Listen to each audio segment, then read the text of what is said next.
পশ্চিমবঙ্গ ছাত্র সমাজ নামে একটি সংগঠনের আহ্বানে মঙ্গলবার নবান্ন অভিযানের ডাক দেওয়া হয়।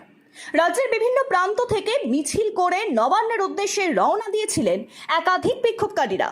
আর সেই কারণেই কলকাতা ও হাওড়ার বেশ কিছু রাস্তায় যান নিয়ন্ত্রণ করা হয়েছে, নেওয়া হয়েছে কঠোর বিধিনিষেধ। 9 তারিখ দেখেছি আমাদের তিলোত্তমার সাথে কি অন্যায় অবিচার করে, অত্যাচার করে, তাকে ধর্ষিত করে, তাকে খুন করা হয়েছে। সেই বিচার আজকে দীর্ঘ 15 দিন হয়ে গেল, আমরা সেই বিচার এখনো পাইনি। তা আজকে ছাত্রদের ডাকে আজকে আমাদের এই বিক্ষোভ সমাবেশ করা হয়েছে। সেখানে আমরা ছাত্রদের অভিভাবক হিসাবে আমরা সেখানে গিয়ে আমরা বিচারের দাবিতে আমরা পৌঁছাতে চাই। কোথা থেকে কোথায় যাচ্ছেন? আমি রানাঘাট থেকে নবান্নে যাচ্ছি শিয়ালদা। আচ্ছা আচ্ছা, আপনার নাম? আমার নাম বন্দনা রায়চৌধুরী। নদিয়া জেলার বিভিন্ন রেল স্টেশন থেকেও সকাল সকাল বেশ কিছু বিক্ষোভকারীদের ট্রেনে করে নবান্নের উদ্দেশ্যে রওনা দিতেও দেখা গিয়েছে। সড়ক পথেও বেশ কিছু জায়গায় ছিল কড়া পুলিশি পাহারা, আর সেই কারণেই সকালবেলা গৌরাঙ্গ সেতুতেও যানজট বেঁধেছিল বলে বেশ কিছু গাড়ি চালকেরা অভিযোগ করেন।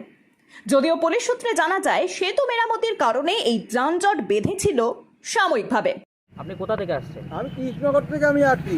কৃষ্ণনগর থেকে নবদ্বীপ গৌরাঙ্গ সেতু ছটা থেকে আটকে রয়েছে। হ্যাঁ এটা কি ওই নবান্নের জন্য কি এরকম? হ্যাঁ, এটা নবান্নের জন্যই আটকি রেখে দিয়েছি। এটা নবদ্বীপ গৌরাঙ্গ সেতু না? তো আছে সকাল 6টার থেকে। কি কারণে জাম?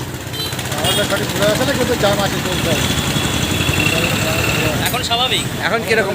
এখন মোটামুটি স্বাভাবিক আছে, একটা সাইড ক্লিয়ার আছে, গাড়ি চলছে, কোনো রকম অসুবিধা নেই। একটা সাইড করে আস্তে আস্তে ক্লিয়ার করা হচ্ছে। উল্লেখ্য, টান টান নিরাপত্তা রাখা হয়েছিল কলকাতা শহর জুড়ে। কলকাতা হাওড়া চত্বরে পুলিশি ব্যবস্থায় তুমুল তৎপরতা লক্ষ্য করা গিয়েছে। বিশেষত নবান্ন ও সংলগ্ন এলাকায় সকাল থেকেই ছিল কড়া নজরদারি। দ্বিতীয় হুগলি সেতু থেকে নবান্ন আসার পথেই পুলিশ দেখেছে সচিত্র পরিচয়পত্র।